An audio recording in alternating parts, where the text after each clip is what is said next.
Eskalasi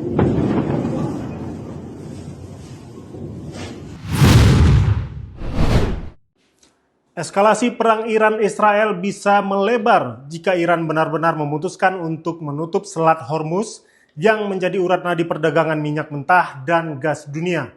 Parlemen Iran memutuskan untuk menyetujui penutupan Selat Hormuz. Ini dilakukan pasca serangan Amerika Serikat ke 3 fasilitas nuklir negara tersebut. Kini Amerika kelimpungan. Menteri Luar Negeri Marco Rubio meminta China untuk campur tangan membujuk Iran agar tidak menutup Selat Hormuz. Selama ini perairan tersebut dianggap sebagai pintu gerbang penting di dunia untuk transportasi minyak mentah dan gas dunia.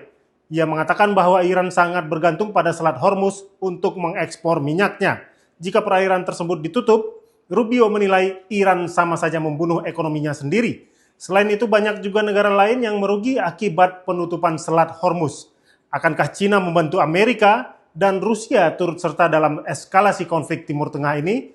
Tribuners, inilah hot topik terhangat terkait isu-isu di nasional dan internasional yang berdampak signifikan terhadap kita semua.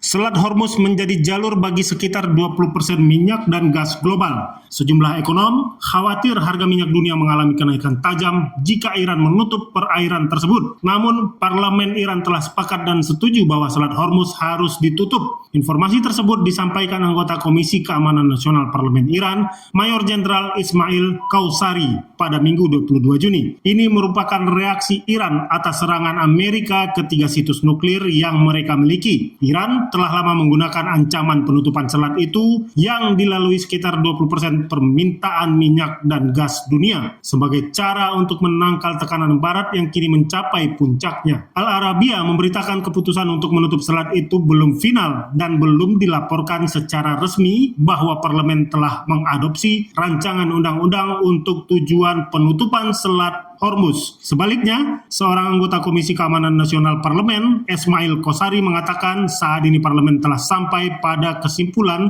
harus menutup Selat Hormuz. Tetapi keputusan akhir dalam hal ini merupakan tanggung jawab Dewan Keamanan Nasional tertinggi. Qausari yang juga merupakan Komandan Korps Garda Revolusi Islam atau IRGC, sebelumnya pada hari Minggu mengatakan bahwa penutupan Selat Hormuz ada dalam agenda dan akan dilakukan kapanpun diperlukan. Selat Hormuz terletak di antara Oman dan Iran dan menghubungkan Teluk Timur Tengah di utara dengan Teluk Oman di selatan dan Laut Arab di seberangnya. Lebar Selat Hormuz 21 mil atau 33 km pada titik tersempitnya dengan jalur pelayaran hanya selebar 2 mil atau 3 km di kedua arah. Tindakan pemblokiran Selat Hormuz dapat memblokir pengiriman minyak senilai 1 miliar dolar Amerika per hari. Kemungkinan akan menyebabkan harga minyak melonjak.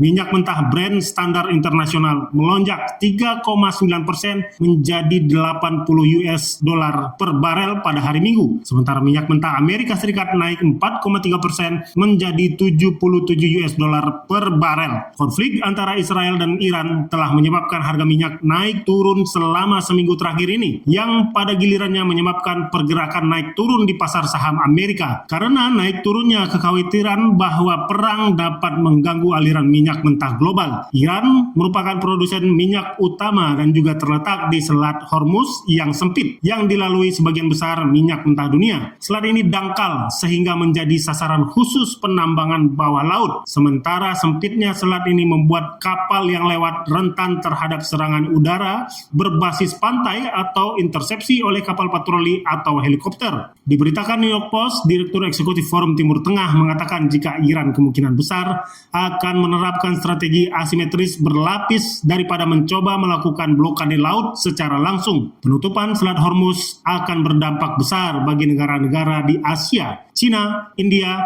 Jepang, dan Korea Selatan mendapatkan sebagian besar impor minyak melalui selat itu. China, pembeli minyak Iran terbesar di dunia, dan mitra penting yang sebelumnya menggunakan hak veto di Dewan Keamanan PBB untuk memblokir sanksi atau resolusi terhadap Teheran, akan sangat terpengaruh oleh penutupan apapun di Selat Hormuz. Langkah itu juga akan berdampak buruk pada ekonomi Iran. Amerika berharap China mengambil peran dalam hal ini untuk merayu Iran Iran agar tidak mengganggu jalur pelayaran minyak mentah dan gas dunia di Selat Hormuz. Sementara di lain pihak, mitra strategis Iran, Rusia, sejauh ini belum menunjukkan respon atas campur tangan Amerika Serikat di perang Iran-Israel. Rusia dan Iran menandatangani perjanjian kemitraan strategis komprehensif dengan durasi 20 tahun, meliputi kerjasama ekonomi, sanksi pertahanan, keamanan cyber, energi nuklir, sipil, dan teknologi. Rusia dan Cina merupakan dua negara yang mengutuk serangan Amerika terhadap fasilitas nuklir Iran. Pesan perang disampaikan Rusia kepada seluruh negara yang mengganggu Iran. Dmitry Medvedev yang menjabat sebagai wakil kepala Dewan Keamanan Presiden Rusia Vladimir Putin mengklaim serangan udara Amerika menyebabkan kerusakan minimal pada lokasi nuklir Teheran, termasuk pabrik pengayaan Fordow yang dibentengi. Pernyataan itu muncul saat Menteri Luar Negeri Iran, Abbas Araghchi, mengatakan dia akan melakukan perjalanan ke Moskow untuk bertemu dengan Putin guna membahas tindakan balasan. Rusia Today memberitakan Abbas Araghchi diperkirakan akan mengadakan pertemuan penting dengan Presiden Vladimir Putin selama kunjungannya di Moskow. Berbicara kepada wartawan di Moskow Senin pagi, Araghchi mengatakan situasi tersebut menuntut koordinasi yang mendesak.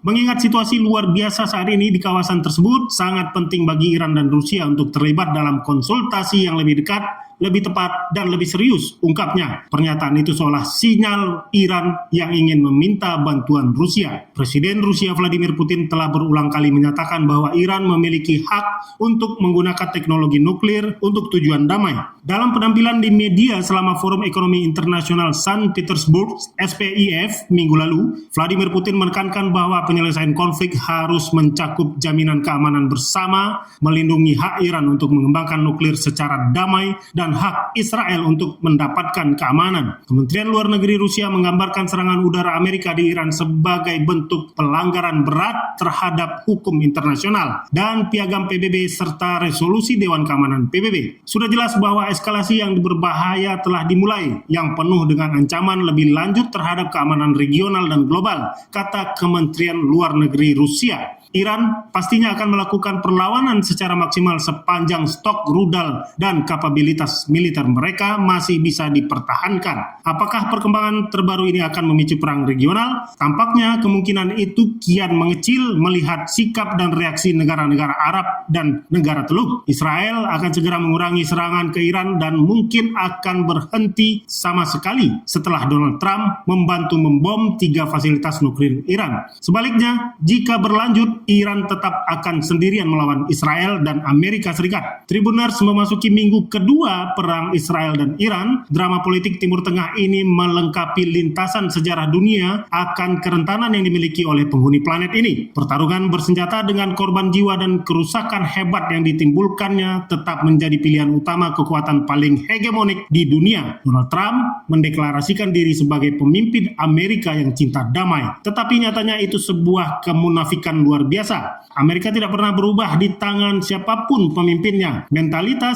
kapitalis, imperialis, dan cara-cara pemaksaan adalah ideologi politik negara itu. Download Tribun X sekarang, menghadirkan lokal menjadi Indonesia.